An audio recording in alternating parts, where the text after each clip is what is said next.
It's been a busy couple of months for Boeing, arguably though, when is it not? And now, according to Reuters, they've formally restarted production of their most popular 737 MAX series. Work on the jet was not actually restarted, even after strike action concluded, if you were unaware. It is only now getting back underway, about a month on. Significant output delays ensued after the significant strike action that, remember, saw 33,000 employees walk off the job and halt work on producing the most popular single-aisle jet among other aircraft types. However, when Boeing was able to strike a deal with the union and its employee base, strike action ended, and some imagined that work would immediately recommence on the MAX and things would stabilise. Unfortunately, it was anything but that, with it being a pretty complicated and tiresome process getting production back underway. Through reporting last week, it was broken that production had in fact not restarted, which was dealing a blow to the already fractured end-of-year targets for Boeing and airlines that were expecting their aircraft on time. Furthermore, now that production has started at the very least, it isn't expected to ramp up rapidly either, with onlookers and Boeing themselves openly admitting it'll take some time to get back to how they once built planes. Worse still, getting back to actually how they built planes once isn't anything like what 2024 has been. You would consider it a year that was far from optimal, with outputs reaching record lows following increased oversight from the Federal Aviation Administration, the governing body also known as the FAA. However, Boeing's move now to finally be able to resume 737 MAX production is a much-needed internal development. They simply couldn't afford to go much longer without seeing production resume. Why? Well, much of the concerns arose from the plane maker's financial position, which has been hit hard recently and has seen some legitimate concerns in recent light coming to fruition. The company, which at the end of the day is riddled with debt, needs MAX production to resume, not just to work through the obvious backlog that is present, which stands in the thousands, but also for the greater good of its recovery efforts, which have been turbulent and certainly not linear. While production has resumed, Boeing still hasn't been given the all-clear by the FAA to move its rates above the cap imposed by the regulator earlier this year. That rate imposed from the FAA followed their belief that the plane maker couldn't increase production rates and that this needed to be capped.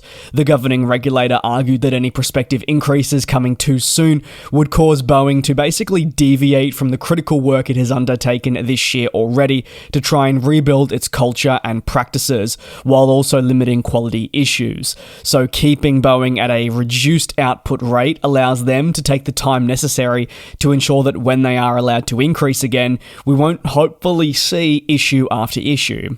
While Boeing is still very excited about production resumption, especially after workers were on strike, it knows that other challenges remain. The FAA recently confirmed it would radically change the certification process for upcoming aircraft, notably focusing on Boeing, trying to really streamline their process while making sure they still have that all-important control. This is something that has sparked concerns in the past. Upon investigation, some would argue to you that Boeing and the FAA's close relationship in past decades meant that Boeing probably had greater control of the certification process of its aircraft than maybe what should have done. The FAA is not allowing that now. They've really revoked all the trust that Boeing once had, and you can argue in the comments if you believe that should have been there to begin with, but still there needs to be efficiencies when doing this. We can't simply be in 2050 or 2060 and delays being so mammoth. Our industry would crumble. The 737-7 and 737-10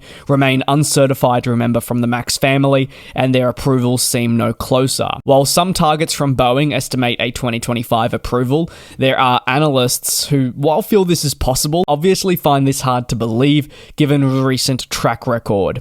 Delayed certification of new planes isn't uncommon. You may recall that Airbus's latest A321XLR, while has been in the limelight for all the right reasons, was still delayed a year thanks to concerns about its additional fuel tank, which aimed, of course, to provide the greater range that made the plane possible, but that greater fuel tank had subsequent fire risks. While that was just a year, the colossal delays to the remaining MAX variants trump that, and even the upcoming 777X long-haul jet has been a headache. 2025 will be crucial for Boeing as they attempt to streamline their business, consider recovering even more so, and build a future that is more financially stable.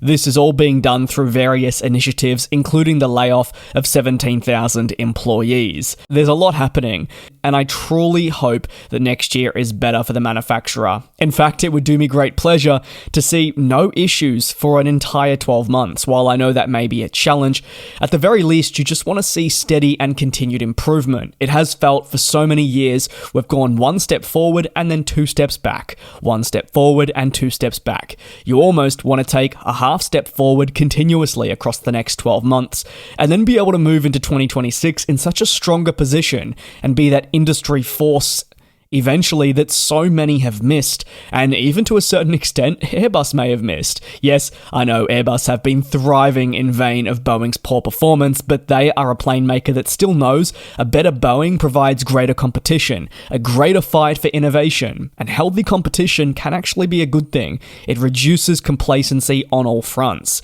and hopefully I'll still be covering the industry when that day occurs.